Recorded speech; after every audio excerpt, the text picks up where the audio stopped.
बच्चों 1/7 क्या होता है?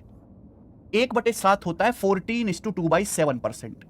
1/7 की परसेंटेज वैल्यू क्या होती है? 14 सही 2/7%। या फिर अप्रोक्स मेरे प्यार भी कितना होता है? अप्रोक्स 14.28%। अप्रोक्स 14.28%। ठीक है ना, 14.28%। ठीक है प्यारे भाई, 1/7 क्या होता है? 14:2/7% या 14.28%। तो बच्चों बताओ 2/7 की परसेंटेज वैल्यू क्या आएगी? बच्चों बताइए 2/7 की परसेंटेज वैल्यू क्या आएगी? 2/7 की जल्दी बताएं भाई। 1/7 का दुगना है 2/7। 1/7 को 2 से गुणा कर दो, 2/7 आ जाएगा। तो यहां भी 2 से गुणा करना है। जैसे 14 सही 2/7, इसका मतलब 14 अलग और प्लस 2/7 अलग।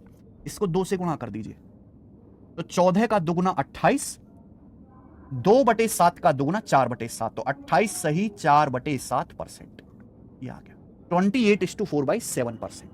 समझ में? या अप्रोक्स डेसिमल में कितना होगा प्यारे बच्चे? ये भी बताओ, अप्रोक्स दशमलव में कितना होगा? 1/7 होता है 14.28%। 2/7 क्या आएगा? दुगुना। 14.28 का दुगुना, 14 का दुगुना 28, 0.28 का 0.56, यानी कि अप्रोक्स 28.56%। याद रहेगा? बोलिए।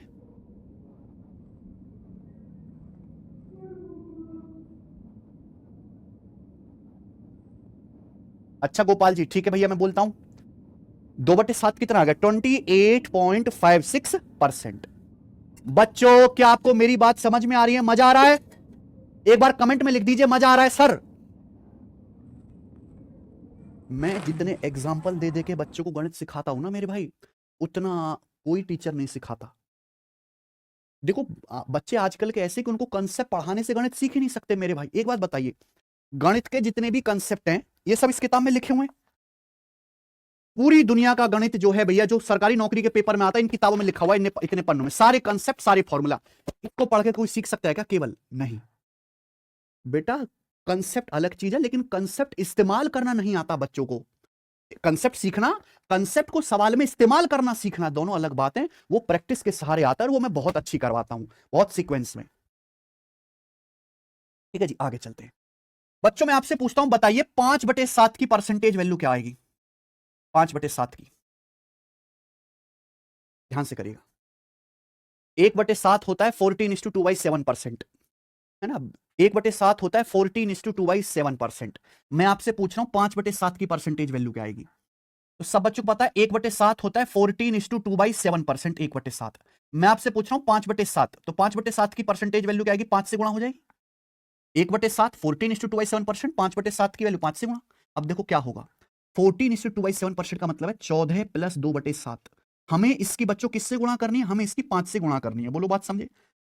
5 से गुणा करनी है। अब देखो, तो हम 5 की पहले 14 में गुणा करेंगे, 14 पंजे 70, 70 प्लस, फिर हम 5 की किस में गुणा करेंगे? 2/7 में। 5 की 2/7 में गुणा करेंगे 10/7। ये आ गया बच्चे? आप बोलोगे हाँ जी सर ये आ गया। बहुत से बच्चे पता है क्या करेंगे? सर 70 प्लस 10/7 है, वो लिख देंगे सर 70 सही 10/7।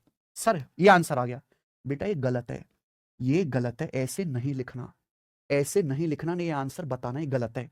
क्या गलती है? क्योंकि बेटा जब ये 70 प्लस 10/7 आ गए, 10 तो 7 से डिवाइड हो जाएगा ना, डिवाइड करके लिखना होता है मेरे भाई। ये 10 7 से भाग हो जाएगा भाई। 10 को 7 से भाग करेंगे, 7 एकम 7, क्या बचेगा? 3। जब मैं 10 को 7 से भाग करूंगा, 7 एकम 7, 7 3 10, 3 बच जाएगा, एक सही 3/7।